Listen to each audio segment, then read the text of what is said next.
How y'all doing? Okay, I got myself kind of thinking.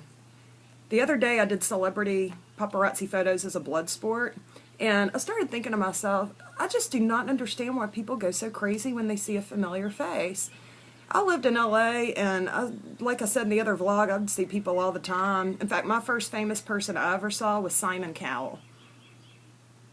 That's what I got. And no, I did not want to run up and ask him for his autograph. I really would have liked to have run up and kicked him square in the tank. He's such a dick to people, my gosh. Who else? Oh my God, I saw Fabio. Girl.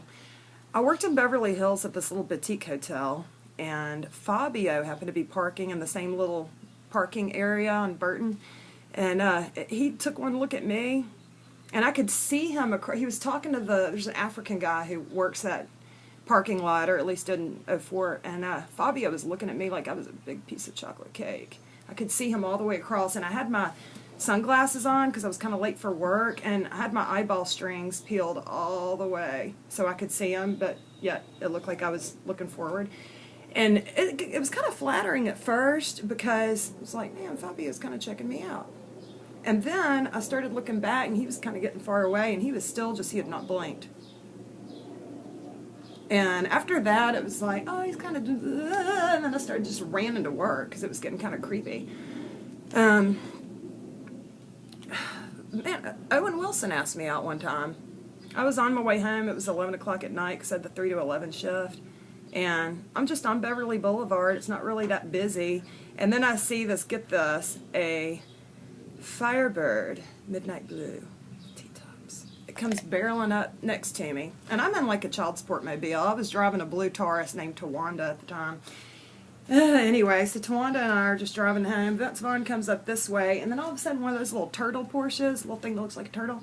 It was a nice car, I could tell. But anyway, that thing, and I could tell these guys are racing, and they're just, And so we pull up at a red light, and Owen Wilson tells me to pull over, and he asked me out on a damn date. Can you believe it? I'll never forget it. It was June, and he was on his way to Mary-Kate and Ashley Olsen's birthday party at the Spider Club. And he said, do you want to go with me?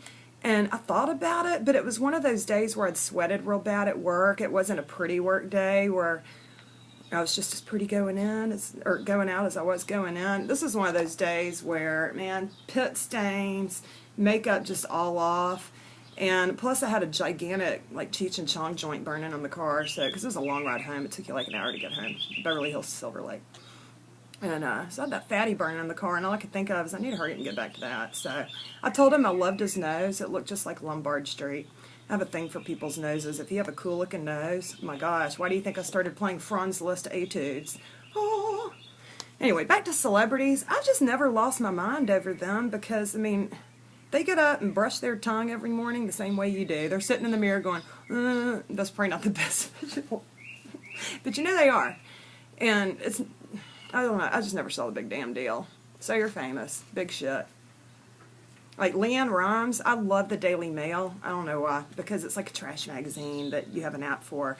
And, man, they have something going on with that poor girl every single day. Well, not poor girl. She's actually a horrible, horrible person. And she just has those little bad breeding eyes. You know those little teeny weeny eyes? Little fetal alcohol syndrome baby eyes? Little dun-dun-dun-dun-dun. Yeah.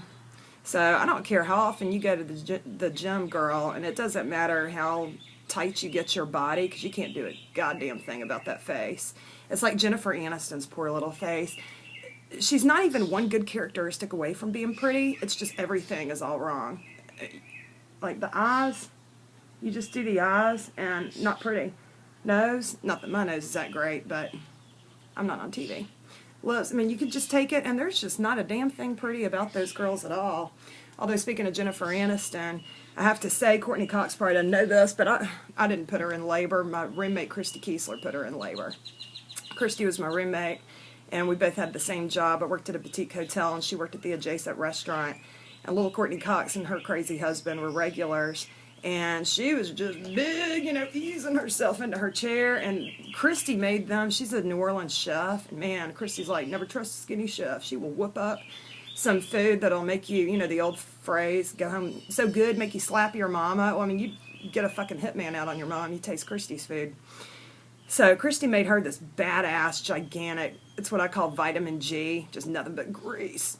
And Courtney Cox ate that whole thing and sopped it up with a biscuit and then had the baby like 3 hours later. Thank you, Christy. Christy was like a midwife, culinary midwife. So that's actually what Jessica Simpson should have done. She couldn't have that baby probably because she was too constipated to have it. And I don't know.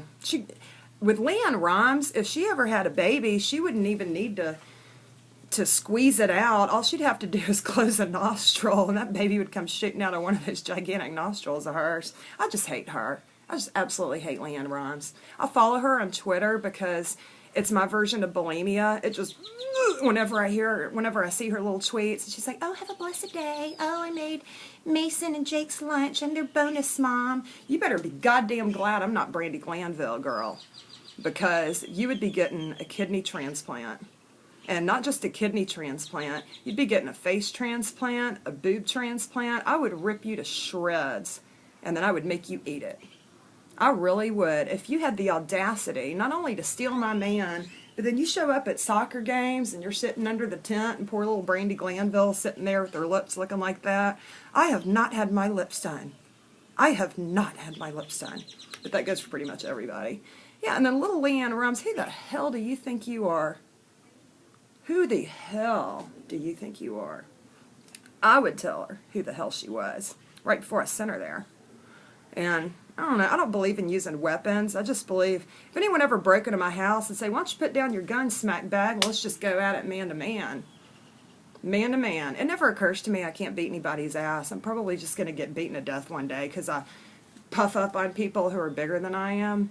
But to me, it's not who is the biggest, it's who gets the angriest. That's the way it goes. All right, well, now I don't know where the hell I'm going with this. I'm just rambling, and I need to really go put on some real clothes and get out in my day and start doing some stuff. So, love y'all.